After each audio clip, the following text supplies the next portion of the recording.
Can you hear me, guys? Yeah, hi, sir. We can hear you, sir. Yes, I can hear you. How are you doing? We are good, sir. How are you, sir? Doing well. So, are we going live probably in 6 minutes, right? Yes, sir. Okay. Any question for me? Would you like me to record this meeting as well? If you can let me record this meeting. Yes, sir. Yes, sir. Record, sir. Lavina, can you make Sar co-host so that he can record the meeting? Because I think I need to share my screen. That time also I require. Yes, sir. We'll make you co-host, sir. No problem. So how is everything going on? Everything is going on fine, sir. We just now finished the inauguration. Okay. And the other lectures are going on side? Yes. No, sir. One after one, sir. Next, we have panel discussion for opportunities after MBBS. I think it's 5 p.m. there, right? So it must be like evening time. So you have started, or this is like end of the day? No, sir. We have just started, sir. We have started at 4 p.m. This is the first day, sir. Okay, that's next good. day is tomorrow. So first day you started with the difficult, toxic sessions of research. Okay. Much needed session, sir. For many. Yeah. No, I think I try my best to make it as easy and understandable as possible.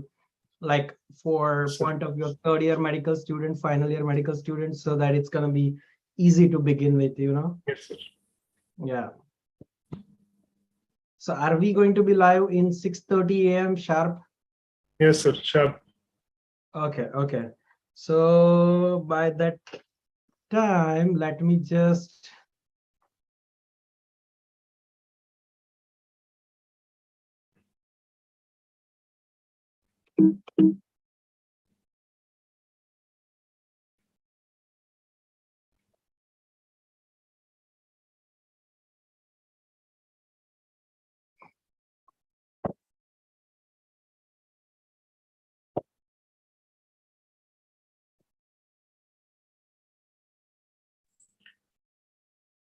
So Dr. Hemant and Rhythm will be the moderators for your session, sir. sure. Dr. Rhythm. Hemant, okay. yes, sir. He is Hemant. Also, very good evening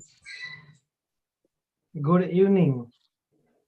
from my side at our end. Yeah, I think you can see the screen, right? Yes, sir.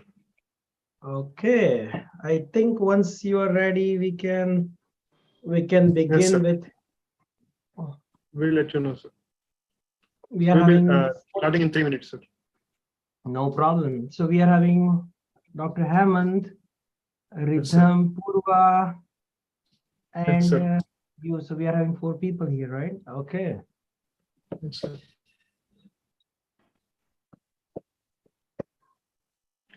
Rhythm, are you there?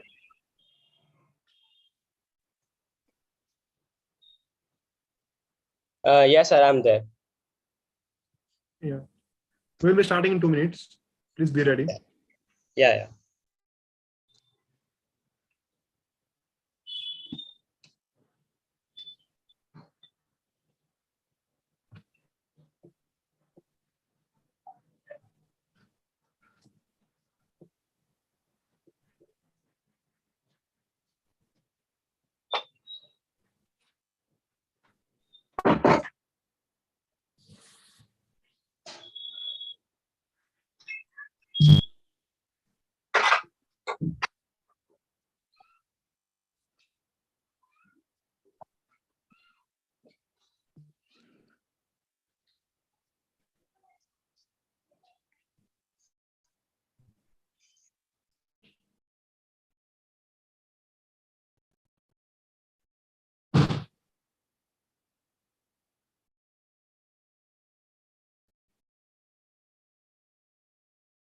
Would you like to begin with, or should I start directly the session? No, sir. Our team will introduce you, sir. Okay, sure. Yes.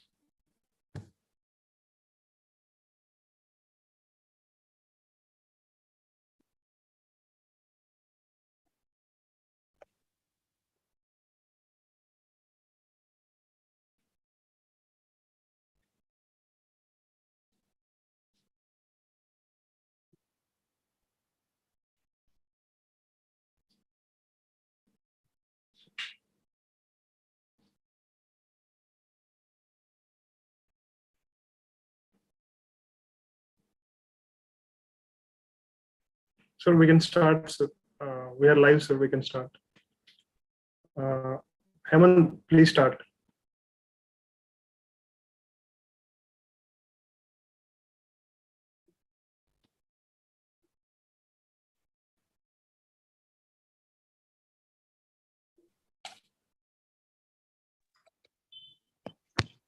A very good evening to all the viewers. Today with us is Dr. Urvashi Patel, sir. Dr. Patel, sir, holds a Doctor of Medicine and Master of Public Health in Biostatistics. His areas of interest are neurology, internal medicine, epidemiology, and biostatistics, global burden of diseases, translational medicine, and clinical research education.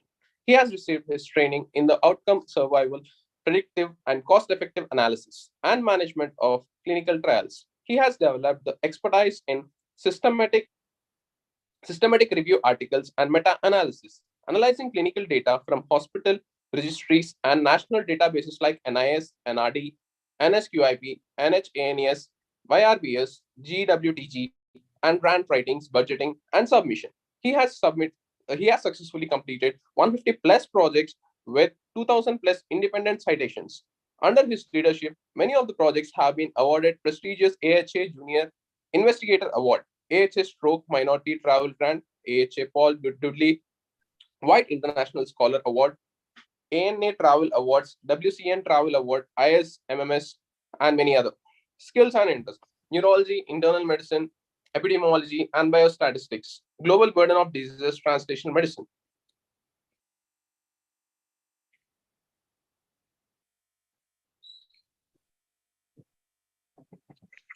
I think I should start, right? Good evening, everyone. Good evening for the people who are in India, and good morning to the people who are in the US. Thank you so much, Invade 2022 Healthcare Beyond, giving us opportunity to present my work on roadmap to publication. I appreciate the effort of the team to organize the whole symposium. And without taking much time, I would like to begin the presentation on a roadmap to publication, or in other language, how to publish effectively. I try myself very brief in terms of make this whole process of publication as easy as possible. And we can go step-by-step approach, so you will have idea that if you are in a level of medical school to level of residency applicant or physician, then how can you handle one particular project? I think this particular presentation will be helpful for the students who especially are planning to apply for ICMR, Indian Council of Medical Research project, which is very popular and extremely competitive in nature. So this, if you follow this I can say stepwise approach, then it's very less likelihood that any project that you plan that can have chances of rejection. This is like, there is no straightforward roadmap, but this is something that we prepare the stepwise approach after having experience of last 5 to 7 year in publication of journey. So begin with the whole lecture, I would like to a little bit clarify some of the terminology, and then we can move forward with the stepwise approach. Basically, what is clinical research? So the research in broad term is collection of information in particular subject, and from collected information you are trying to create new knowledge by either doing original analysis or survey or experiments or clinical trial or anything. Now, most important point is you are not developing new information. The information is already there. You just have to dig into that information and create very important knowledge. So that is the research. Sometimes we mislead with discovery. So most important part is people believe that, oh, there is something that I need to invent. You don't need to invent anything. You just have to make sure you create the new knowledge from already presented material. Now, basically, there are 3 types of research exist. Basic science research, which usually PhD candidates are doing it on molecular biology, on neuroscience, and etc., where they have basically lab work research, and which is like a little bit complicated to understand in terms of medical field point of view, but which is most common type of research is clinical research. And clinical research is basically it's a healthcare science specific research. Could be original, could be non-original, could be actual study, observational study, clinical trial, case report, all those things we will discuss later on. But this is basically clinical research, which we all are doing together.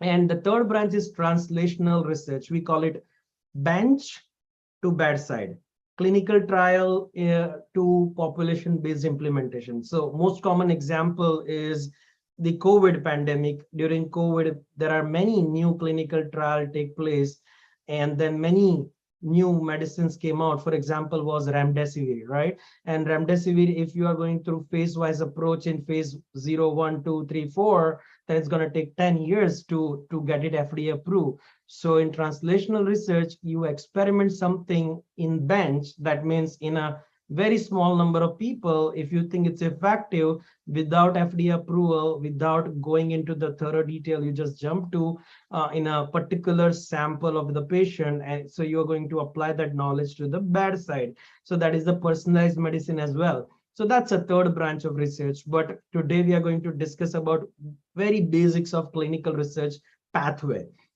So this is covering the whole spectrum where you determine safety or efficacy of medication, devices, diagnostic products or treatment.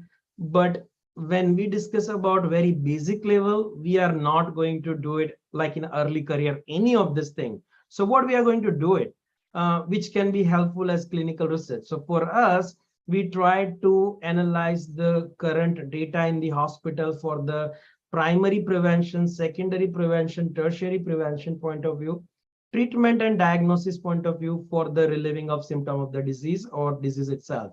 So basically, clinical research can be very straightforward, like case report, to all the way to complex to experimental, double-blind, triple-blind, placebo-controlled clinical trials, right?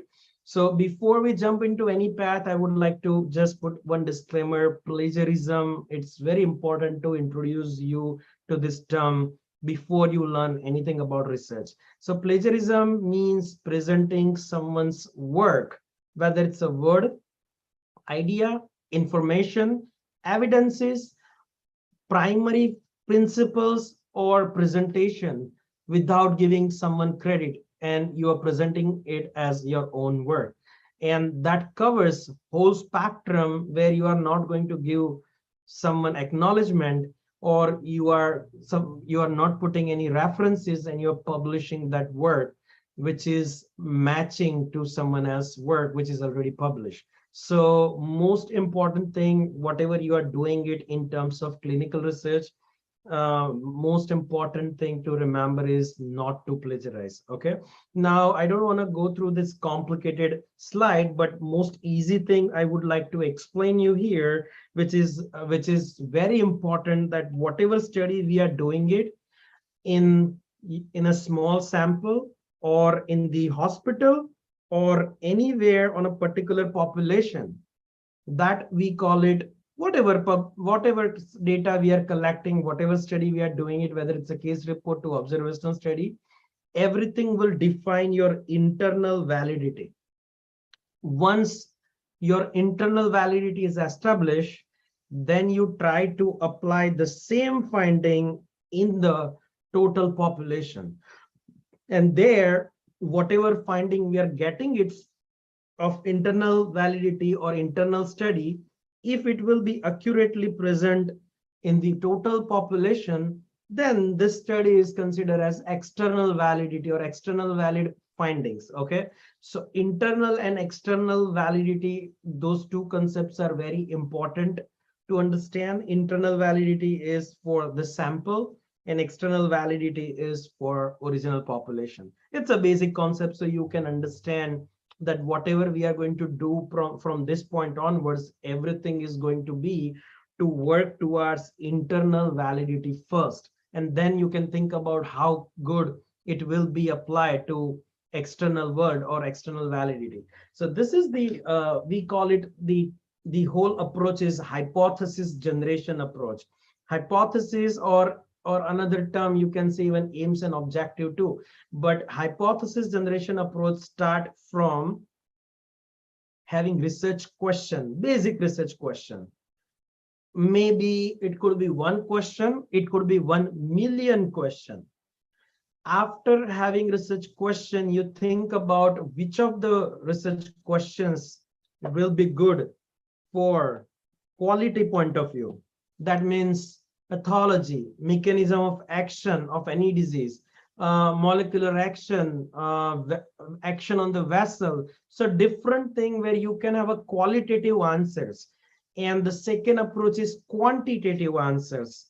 Quantitative answers. Quantitative answers means you are having incidence, prevalence, epidemiological point of view, odds ratio, relative risk, hazard ratio. Those are a quantitative answer. It has a number attached with it. So you begin with a research question, define the research question, what is possible, what is not possible to find out. And research question could be applied to even case report too. For example, how many different way a malaria patient can present to the hospital. It's a case report, right? But that was your aim of the study. Rarest presentation of malaria or cerebral malaria. So moral of the story is defining research question, or whether it's feasible to answer them in your study. It is going to be the first step before you go with any of the thought. You convert research question into hypothesis. After you have hypothesis, you decide the study. We will discuss one by one each thing, but then so once you have hypothesis, means aims and objective, you define your study. You consider which type of study you want. You want case report only present, or observational study, or clinical trial, anything. You define the type of the study.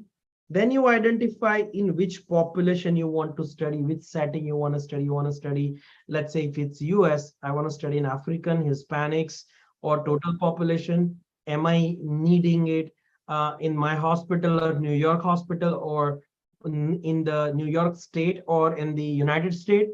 So you define your cohort. Then you go with the study outcome, what you want to know. You want to know exact which number you want to know, odds ratio, hazard ratio, incidence, prevalence, all these things. After that, you study the previously published article to see whether such study already exists or not. If study exists, what was the gap in the study? If there are any gaps in the study, then what is the thing that is left which we can find out in our study? So basically, you work on introduction part, you work on method, that what type of method you are going to design. After you will be writing your research proposal. We'll see how research proposal look like and everything.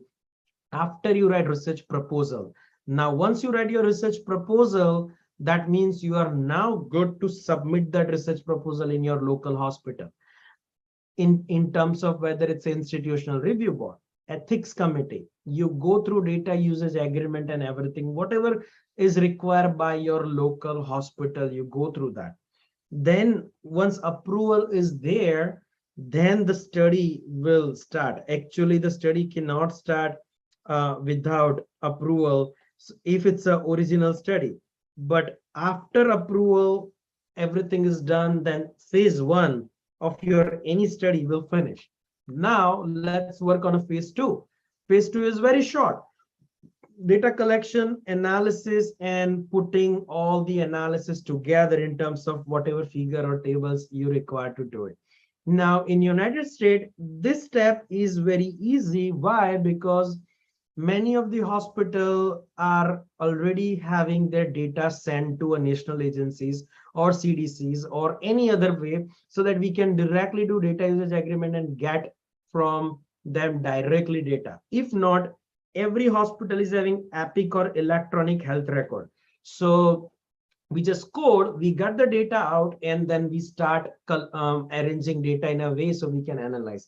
But in India, I remember when I was going through the ICMR, all the data were in the storage room in the files. That means you're going to get the 10-year of file, manually read the diagnosis, write it in the Excel sheet, and collect the data. So data collection is the most tedious work if the data is not electronically present.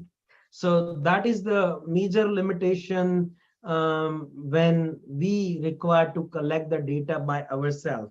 If you don't require to collect the data by yourself, then that's a half study done by the time you have that approval from the hospital. So this is a phase 2 where data collection, analysis, and table work, which we are doing it.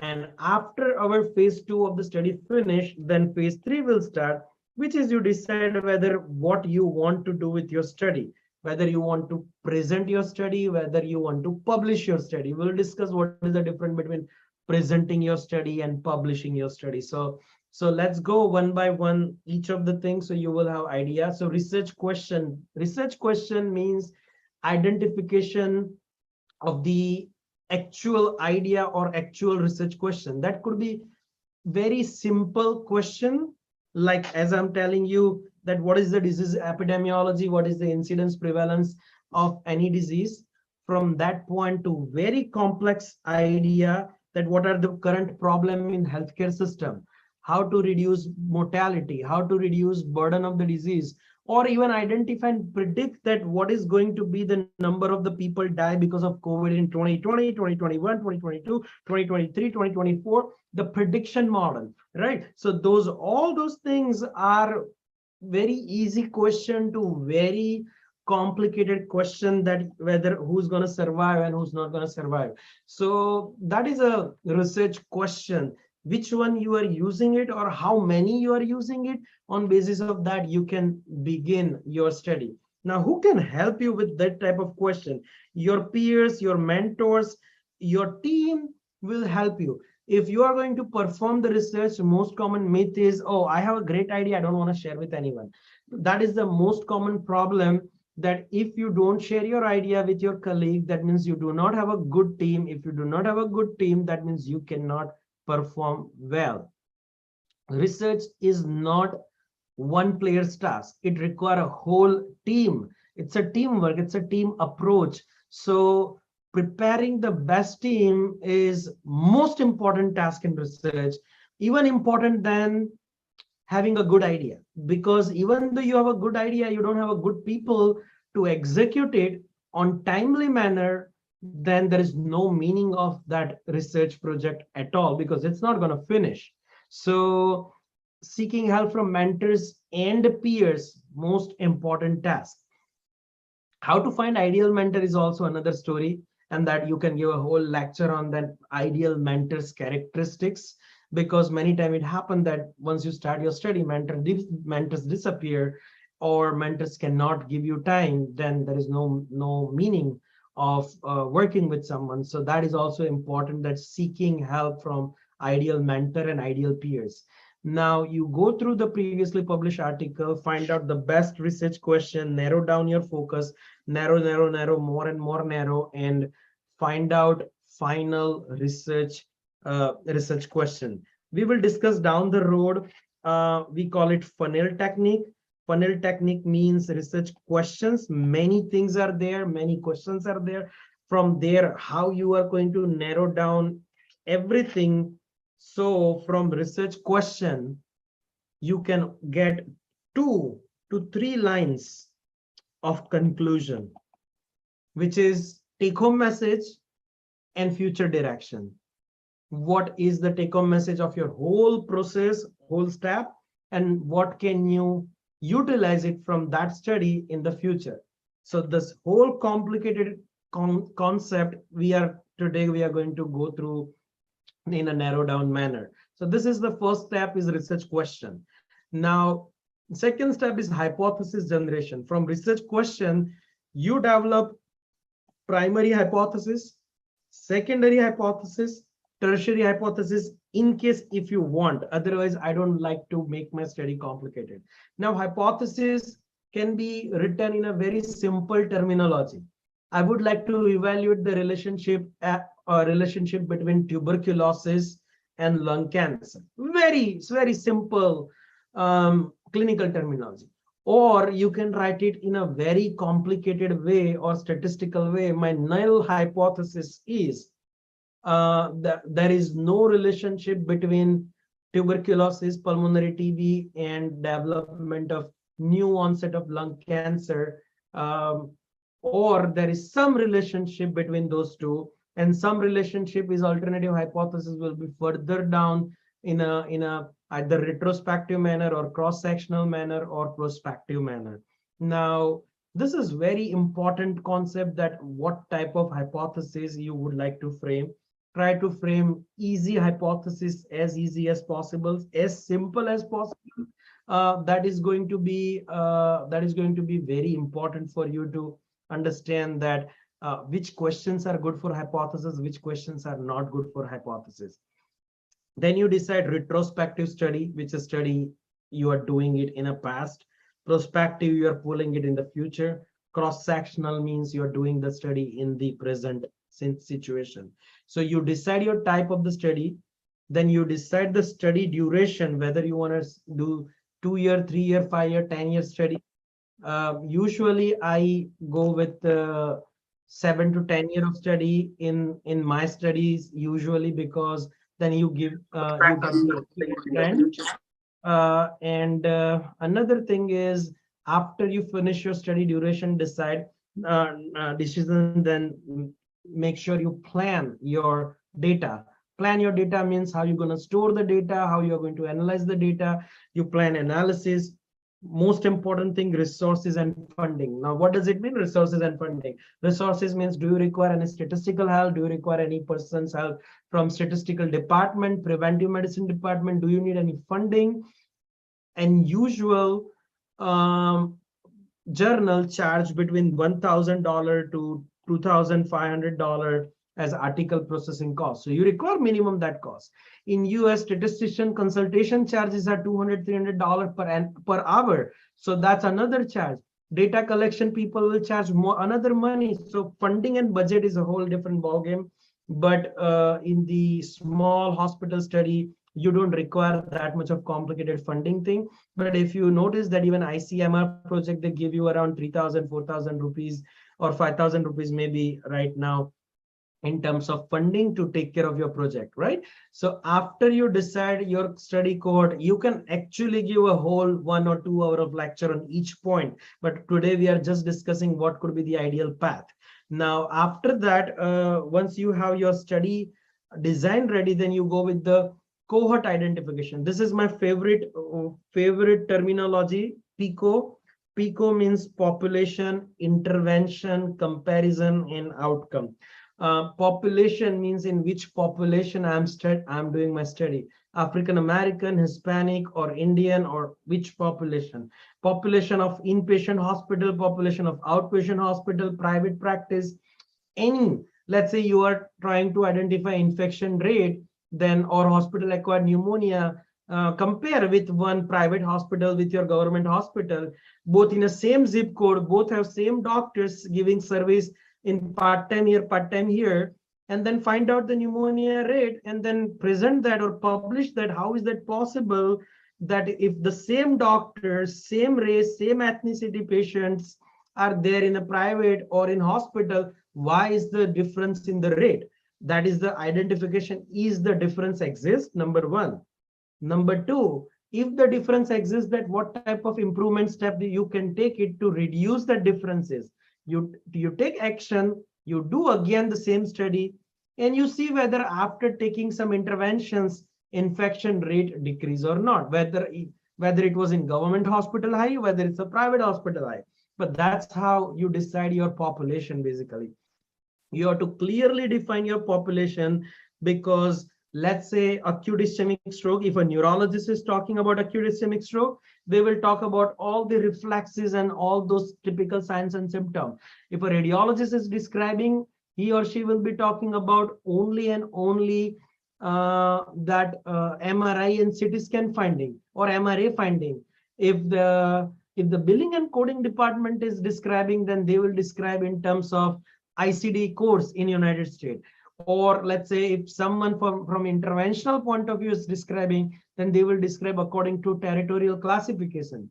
So definition, how you are identifying acute ischemic stroke is most important, right? So that means there are many definitions of acute ischemic stroke according to research. Of course, stroke is stroke, but when you are going to perform research, then how you are identifying particular patient, that is most important.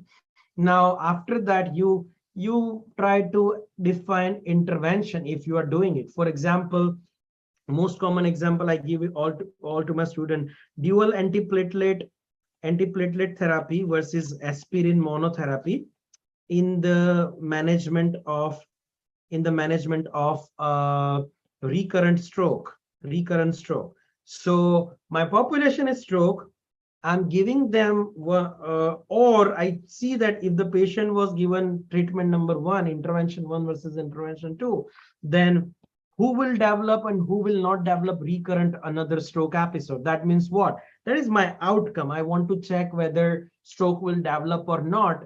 And if it will develop, then it will be higher in dual antiplatelet or aspirin. So that is called interventions, or also that's called comparison between therapy 1, therapy 2, or comparison between, let's say, TB patient, no TB patient, and then you try to evaluate whether they will develop cancer or not down the road. So comparison is between TB and no TB. So definition of population, intervention, and comparison is most important and most easy things to do. What is not easy to do is defining outcomes. As we were discussing, don't look into that complicated thing. I'll come to that part.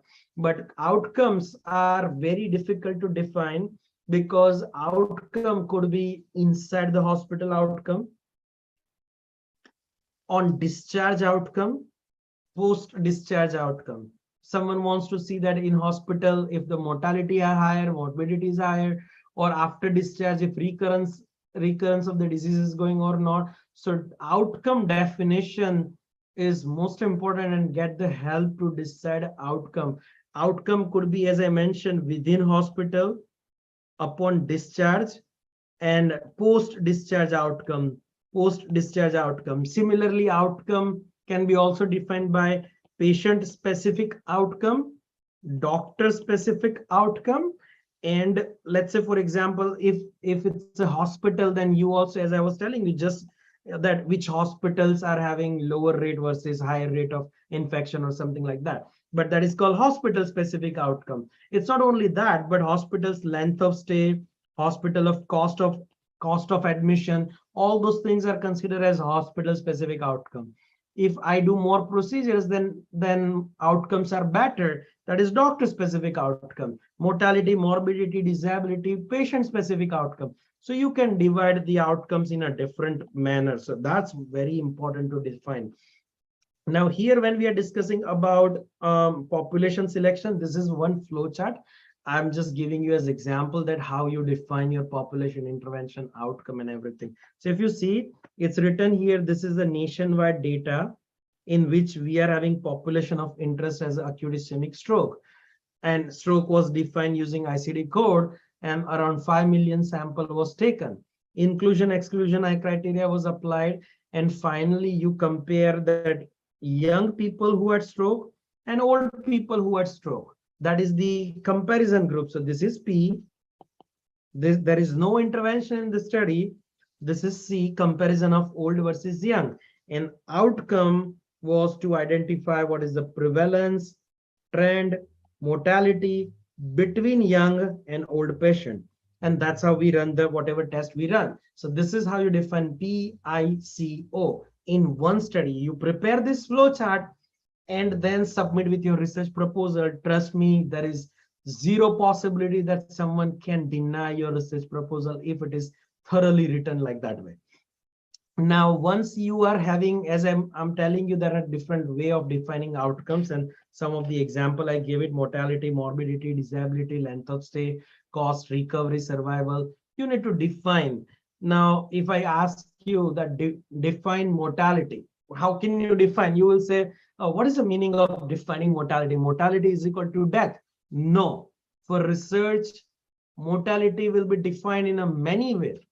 In hospital mortality, disease-specific mortality, all-cause mortality, outside hospital mortality, COVID-specific, for example, then COVID-specific mortality, age-adjusted mortality, race-adjusted mortality, risk factor-adjusted mortality.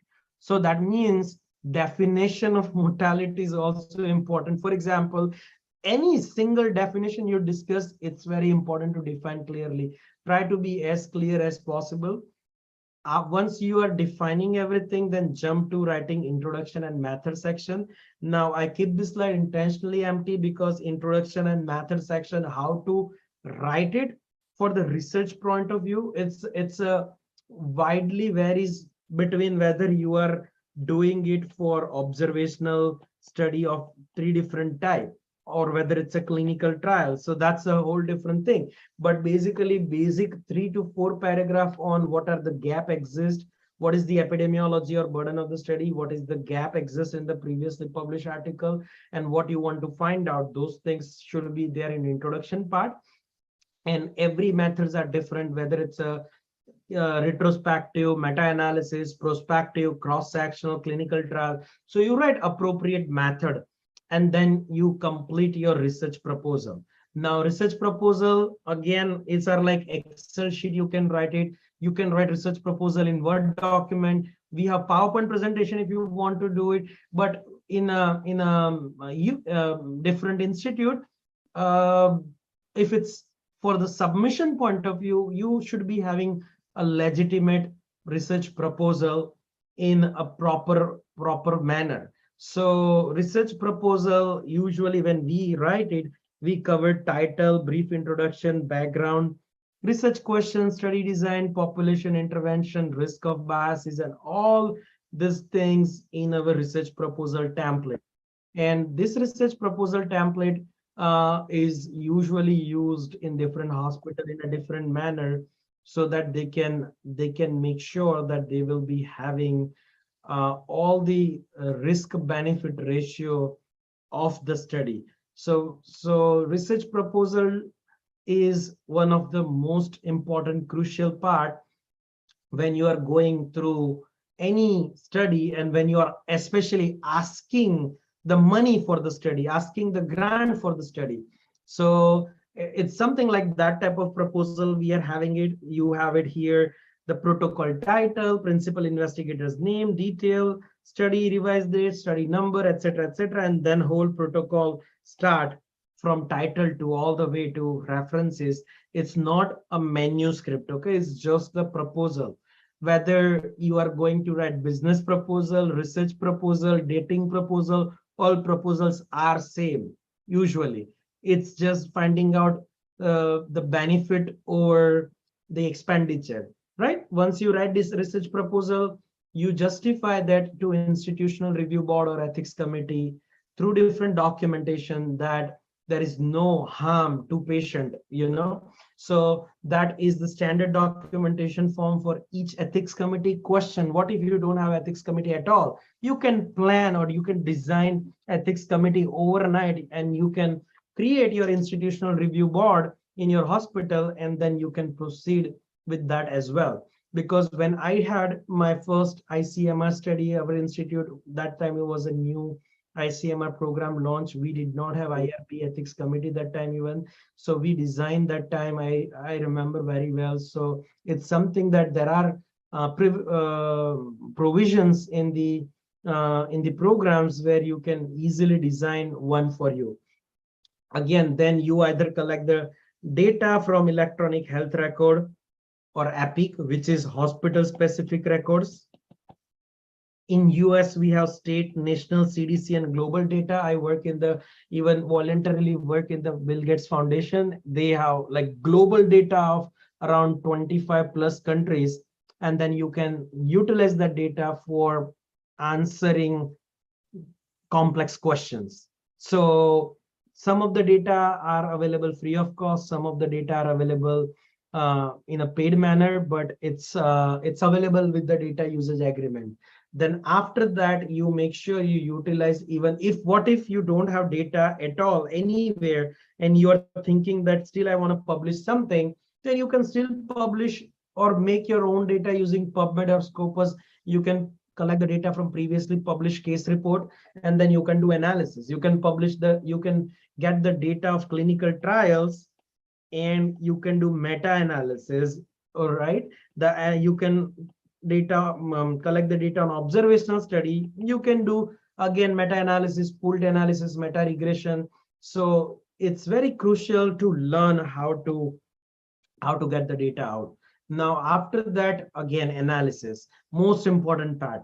But analysis is though most important, you will get alternative expertise in order for them. I mean, in order for you to get successful analysis. But before you decide what analysis you want to do it, you make sure that you have the sample size calculation, you have the methodology with analytical tools ready. For example, whenever I am evaluating or we are performing any studies, we make sure what is going to be in univariate or bivariate analysis, what is going to be in multivariate analysis, what type of softwares we are going to use. All those things you decide in advance.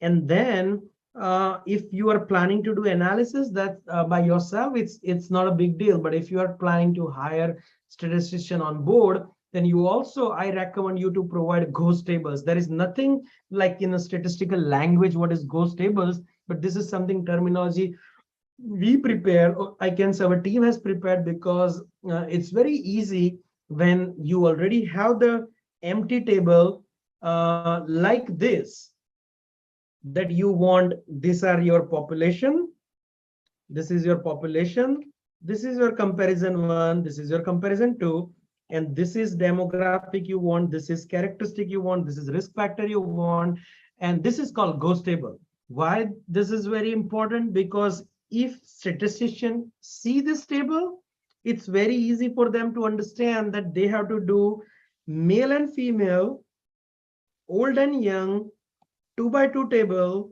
That means it's a chi-square test. It's very easy to evaluate from this table that which test we need to perform. So this is, we call it ghost table, and ghost tables are very easy to make it. But if you are, many people, they don't even believe in making table in advance. They are like, once result is out, we'll prepare the table. 99.99% people will do it that way. But then back and forth of analysis will occur, because what you wanted, statistician may not send you. What statistician is sending you, you cannot interpret. So most important thing is to plan ghost tables in advance. So once you are having ghost table, you can give it to your statistician, and then they can even suggest you what analysis you will be require, how many hours of analysis you'll be requiring. So that is the crucial part when it comes to analysis. Now, once analysis is done, and if you want to fill it up the full ghost table, it's okay. If you don't want to fill it up the ghost table, that's still fine. The most important part is highlight some of the finding of your study. Highlight the some of the finding in the study means find out 3 to 5 small findings and 3 to 5 big findings. That means what is the epidemiology, what is the trend, what is the prevalence, what is the outcome percentage, and regression numbers. So basics, if you find out, then it will be very easy. This is the example of figures and tables, what you can do it, but that's you can make it in a many innovative ways. But let me jump to that way, that the pathway. So if you are having 5 to 6 finding ready, then now you choose between pathway A and pathway B, most important way to present your work, because if you don't present, then it's going to perish. So pathway A, we call it the presentation pathway. Presentation pathway means either you will be submitting your work in a conference presentation, in a podium presentation, moderated poster, and virtual. So there are 4 different ways of presenting your work. Once you present, it will be presented in the conference. If it is peer review, then it will come in the journal of the conference. once you present that one, then your embargo, it's a complex thing, but if you submit something, you cannot publish full length chapter until presentation will not finish. So they will put embargo on your work, but otherwise, if you do not want to do it, you can skip the pathway one, which is presentation pathway.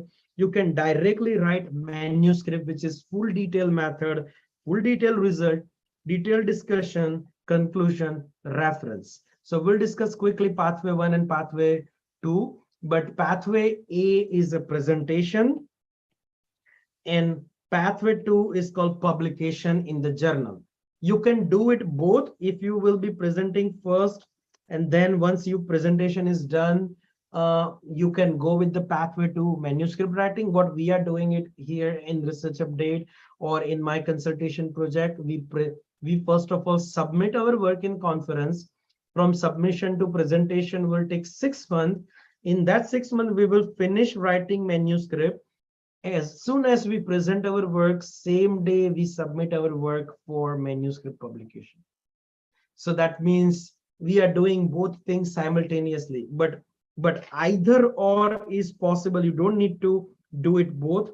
Ideally speaking, every project should end up in a pathway A and pathway B together, but there is no strict rule. You can only leave your project at pathway A.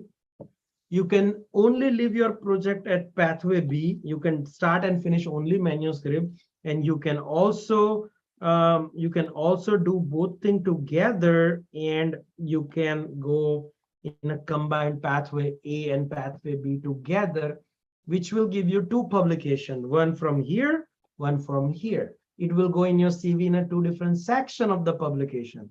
So this is the most easy way to explain that what is a conference presentation versus direct manuscript writing. If you're going with the pathway A, which is abstract presentation, then you prepare the structural abstract of 300 word with 1 or 2 line of introduction, 1 or 2 line of aims and objective, 3 to 4 line of method, 3 to 4 line of result, 1 or 2 line of conclusion, a 1 table, 1 result. So total become at least 10 to 15 line worth of 1 abstract, which you present as a poster in different conferences. So this is the pathway number 1, abstract writing for and conference submission.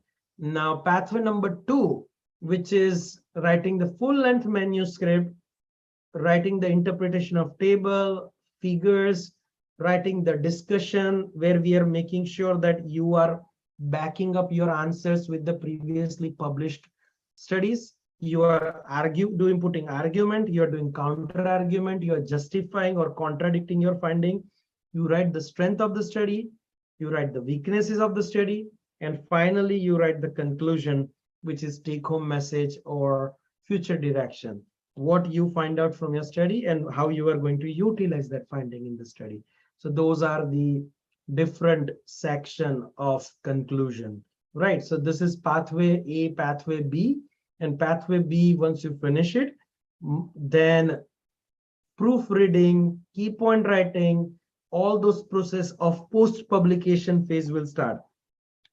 Not post-publication, post-completion steps, post-completion of the study steps will start. So post-completion means what?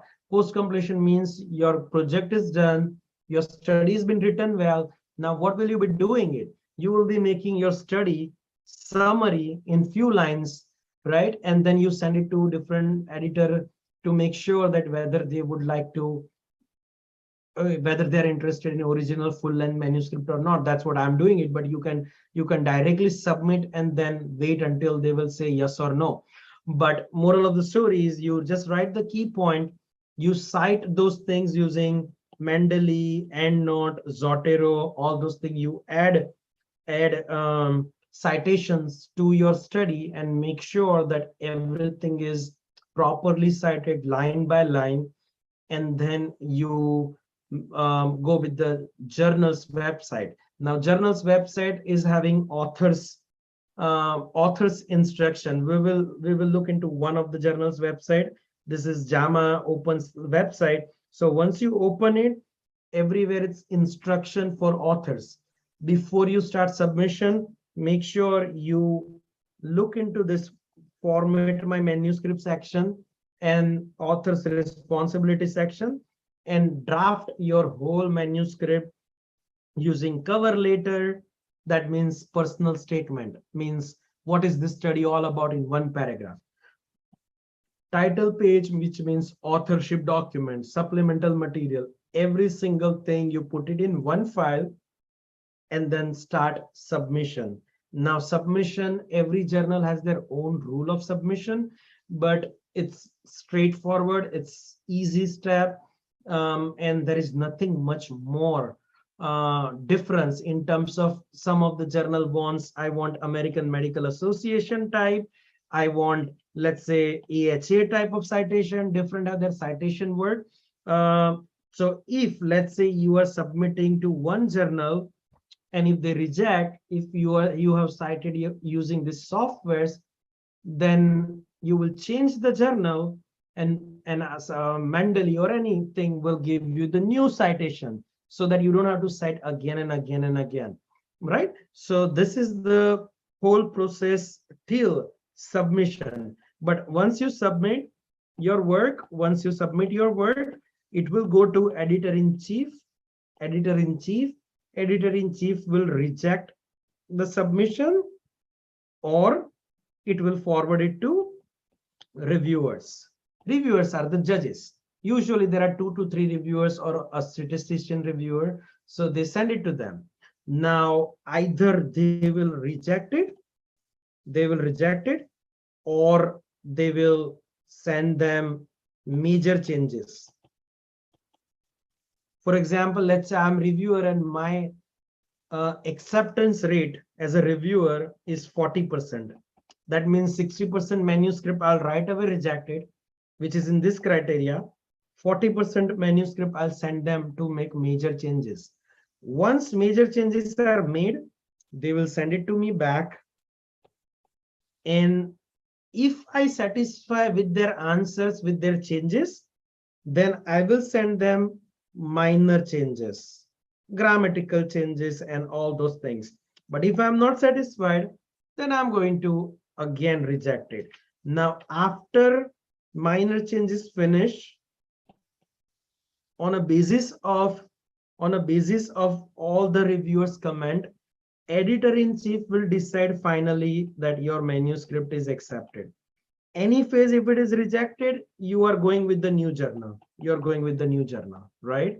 But if it is accepted after major changes and minor changes, then your manuscript is accepted. Then accepted manuscript will go for then copy editing and then plagiarism check and etc.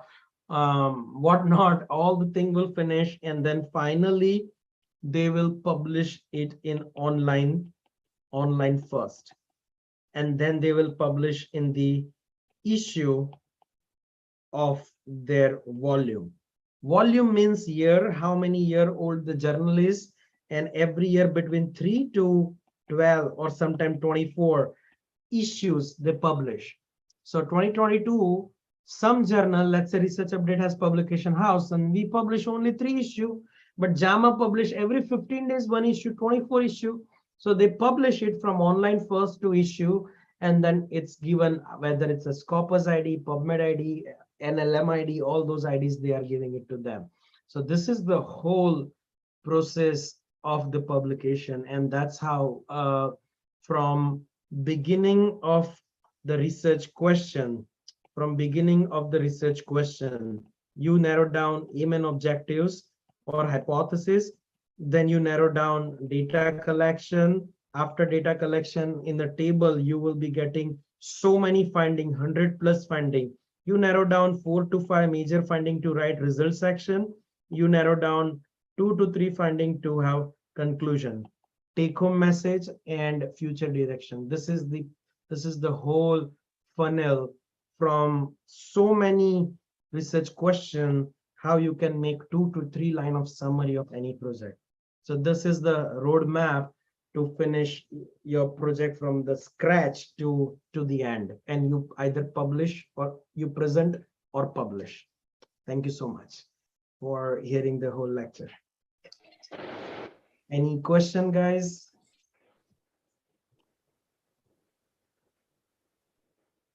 Let me stop recording.